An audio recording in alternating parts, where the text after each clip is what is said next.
Our course homepage is organized by widgets. The Getting Started in Our Course widget is on top. You can read this, and then once you're finished reading it and you know what to do, you can minimize it by using the caret right here on the right-hand side. You can also reopen it. On our homepage, we also have course announcements, and we have some website resources that can be expanded, the little plus. The meat of our content is going to be in the Content tab. If you click on Content, your course will open and what's available will be over on the side. We'll start our first activities with Getting Started in Module 1. Table of Contents is highlighted blue. That means you can see everything that's in the Table of Contents. So if you scroll down, you can kind of see everything that's there. Then if you click on Getting Started, you'll see that module pulled out with some basic information. And then if you scroll down, again, you can see the modules in that section.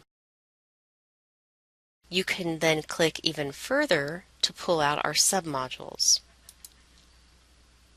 The difference I want you to see here is that when I am on Getting Started, which will be our first module, you have your basic information, and then when you scroll down, notice there's no information under any of these links. Well, I've given information under most of the links. So what I'm going to do is I'm going to click on the Course Housekeeping, and then you can see the directions.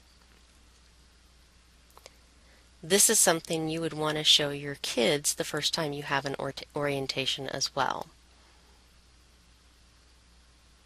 The other thing I want to point out is anytime you have an external link, and I'll just show you this one for an example, I'm having you go to My Learning Plan to make sure that you've signed up.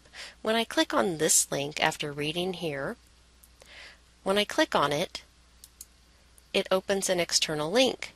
And I've kind of lost my directions.